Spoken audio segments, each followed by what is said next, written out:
Hi viewers, இன்னைக்கு பால் பாயாசம் எப்படி செய்யுதுன்னு பார்க்கலாம்.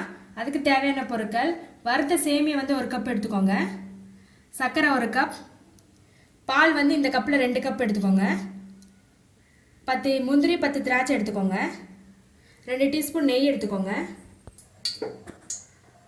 இப்போ வானலில் 1 ஸ்பூன் நெய் விட்டுக்கோங்க. எடுத்து வச்சுருக்க முந்திரி போட்டுக்கோங்க. ஃபஸ்ட்டு முந்திரி கொஞ்சம் பாதி பொன்னிறமாக ஆகட்டும், அதுக்கப்புறம் திராட்சை போட்டுக்கலாம்.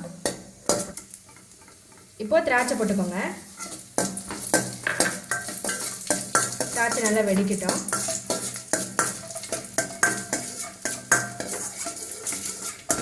இப்போ இதை ஒரு பவுலில் எடுத்து வச்சுக்கோங்க.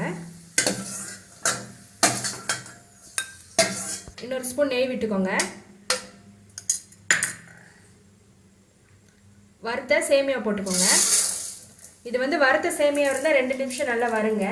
இல்லை வெள்ளை கலர் சேமியா இருக்கு இல்லைங்களா, வறுக்காத சேமியா, அதுவாக இருந்தால் ஒரு 5 நிமிஷம் நல்லா வறுக்கணும். கலர் சேஞ்ச் ஆகிற வரைக்கும் நல்லா வறுத்துட்டே இருங்க. வறுத்தாச்சு. இப்போ எடுத்து வச்சுருக்க பால் ஊற்றுங்க. பால் விட்டுட்டு நல்லா பால்லேயே வேக விடுங்க. கொஞ்சமாக தேவையான அளவு தண்ணி விட்டுக்கலாம்.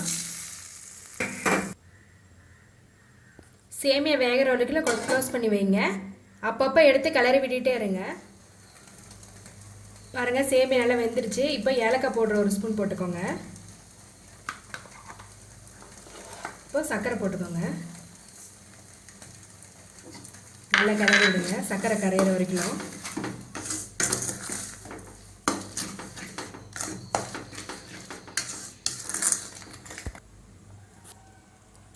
சர்க்கரை பாருங்கள் நல்லா கரைஞ்சி கொஞ்சம் தண்ணி மாதிரி விட்டுருக்கு.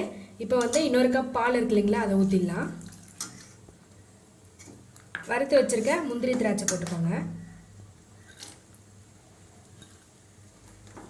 நல்லா கலக்கி விடுங்க. ஒரு நிமிஷம் பால் ஊற்றி கிளறி விடுங்க.